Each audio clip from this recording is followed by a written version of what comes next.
नमस्कार दोस्तों, personal progress pages के हिंदी चैनल में आपका स्वागत है। मैं हूं नीतीश कृष्णा।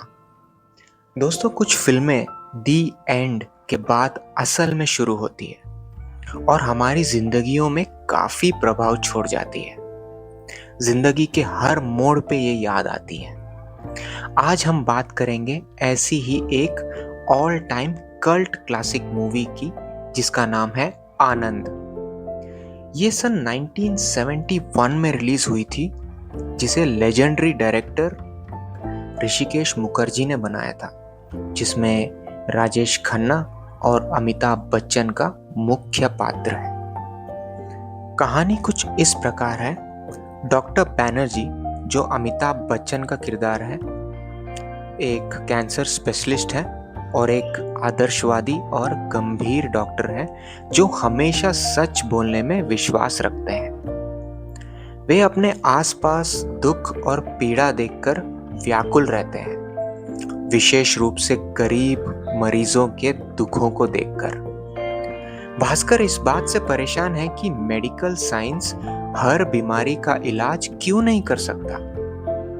दूसरे डॉक्टर्स जो झूठी उम्मीदें देते हैं, उनसे अलग भास्कर हमेशा कड़वी सच्चाई बताना पसंद करते हैं। भास्कर की मुलाकात एक दिन आनंद सहगल से होती है, जो राजेश खन्ना का किरदार है। आनंद एक कैंसर रोग के लास्ट स्टेज में है और उसके पास सिर्फ कुछ महीने जीने को है। ये जानते हुए कि उसके पास लगभग 6 महीने का वक्त है, वो हमेशा हंसी मजाक, उमंग और जीवन से भरा रहता है। वो अपनी बीमारी का दुख मनाने के बजाय हर पल जीना चाहता है और दूसरों की जिंदगी में खुशियां फैलाता है। आनंद की उत्साहमयी सोच भास्कर के कठोर और गंभीर जीवन दृष्टि को बदल देती है। जहां भी आनंद जाता है, वहां खुशी फैलाता है, नए दोस्त बनाता है और लोगों को सही तरीके से जीना सिखाता है। लेकिन इतनी खुशियां बांटने के बावजूद आनंद की तबीयत धीरे धीरे बिगड़ने लगती है और फाइनली उसकी मौत हो जाती है। उसकी मौत उसके आसपास जो भी लोग थे, खासकर भास्कर, पर एक गहरा प्रभाव छोड़ जाती है। किस तरह भास्कर और अन्य कई लोगों की पर्सनालिटी आनंद से प्रेरित होकर ग्रो होती है और किस तरह ये सारे अपने आसपास की दुनिया को धीरे धीरे एक अलग नजरिए से देखना शुरू करते हैं। ये कहानी का एक मुख्य संदेश है। तो आइए देखें कि हम इसमें से कौन सी ऐसी चीजें हैं जो अपनी जिंदगी में उतार सकते हैं। हम बात करेंगे 5 ऐसे इंपॉर्टेंट पॉइंट्स की, जो हमारे जिंदगी में विशेष रूप से होनी चाहिए।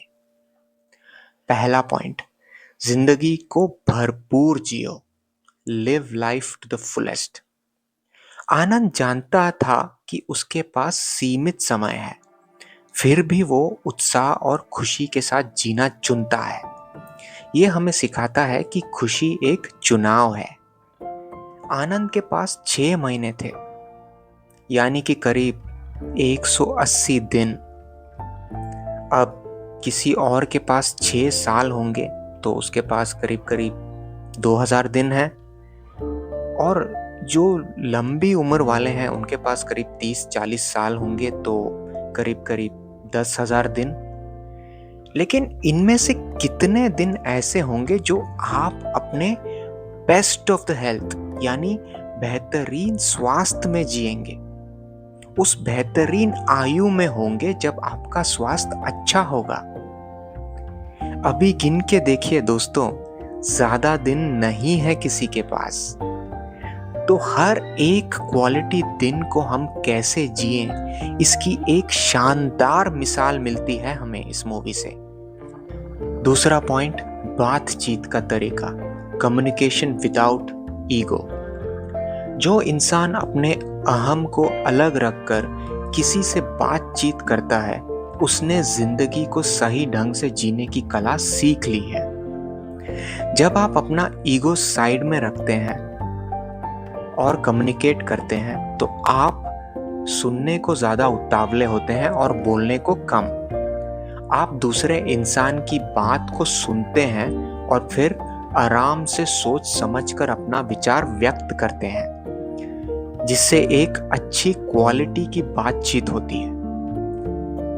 मैं जितने भी लोगों से मिलता हूँ, मैं देखता हूँ कि उनमें ज़्यादातर लोग बोलने को और अपनी राय देने को उतावले होते हैं, अपना एग्जाम्पल देते हैं और ऐसी ऐसी बातें करते हैं कि आगे बातचीत बढ़ाने का मन ही नहीं लगता।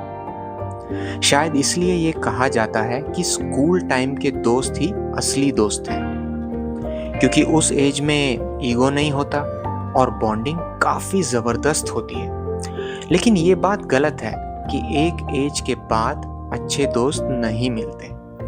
हम बस अपने ईगो और थॉट्स में फंसे रहते हैं, इसलिए क्वालिटी रिलेशनशिप्स नहीं बना पाते, क्योंकि कंपैरिजन होती है और ये तो हम बचपन से देख रहे हैं। तीसरा पॉइंट, अच्छा सोचो, अच्छा बोलो। आनंद जब एक साधु बाबा से मिलता है तो वो यही आशीर्वाद मांगता है कि मैं जो भी बोलूं अच्छा बोलूं, किसी की बुराई ना करूं और किसी को हर्ट ना करूं। दोस्तों, एक चीज जो हमें अपने जीवन से दूर रखनी चाहिए वो है बैक बाइटिंग, किसी के पीठ पीछे बोलना। अगर कोई इंसान आपसे किसी की बुराई कर रहा है तो आपको शांति से उसे सुनना चाहिए और समझना चाहिए कि वो कैसा इंसान है। कुछ मत बोलिए, किसी के बारे में कुछ मत बोलिए, बस समझिए और अपनी बहुमूल्य शक्ति को बर्बाद ना करें। चौथा पॉइंट, क्वालिटी ऑफ लाइफ। जिंदगी हम कैसे जीते हैं वो मायने रखता है। ये फिल्म हमें याद दिलाती है कि जिंदगी की क्वालिटी ज़्यादा इम्पोर्टेंट है।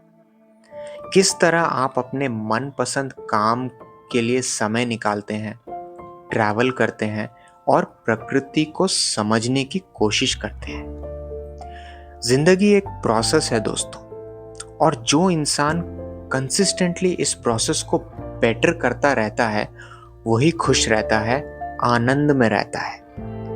हर रोज सिर्फ 15 मिनट का एक्सरसाइज और 15 मिनट की रीडिंग आपकी जिंदगी की क्वालिटी को कहां से कहां ले जाएगी, ये तो सिर्फ आपको इस प्रोसेस को करने के बाद ही पता चलेगा। ट्राई करके देखिए, जिंदगी बदल जाएगी।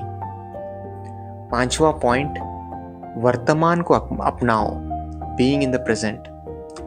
डॉक्टर भास्कर शुरू में अपने आसपास के दुखों से परेशान रहता था, लेकिन आनंद उसे सिखाता है कि वास्तविकता को स्वीकार करें और वर्तमान में जीने की कोशिश करें। एक्सेप्ट करें कि दुनिया ऐसी ही है और हम ज्यादा कुछ बदल नहीं सकते सिवाय अपने आप के। दोस्तों, मुझे यकीन है कि आपने ये मूवी जरूर देखी होगी, और अगर नहीं देखी तो इसे जरूर देखें। अपने अंदर के आनंद को ढूंढें और पहचाने। जिंदगी बड़ी होनी चाहिए, लंबी नहीं। तो चलिए आनंद की तरह आनंद में जीने की कोशिश करें और अपने जीवन के स्तर को ऊंचा करें। वीडियो को देखने के लिए धन्यवाद। हमारे channel personal progress pages Hindi और इंग्लिश दोनों को सब्सक्राइब करें। मुझे कमेंट्स में बताएं कि और ऐसी कौन सी सीख है जो ये मूवी दे जाती है। फिर मिलेंगे एक और क्लासिक मूवी के लर्निंग्स को लेकर। तब तक के लिए धन्यवाद।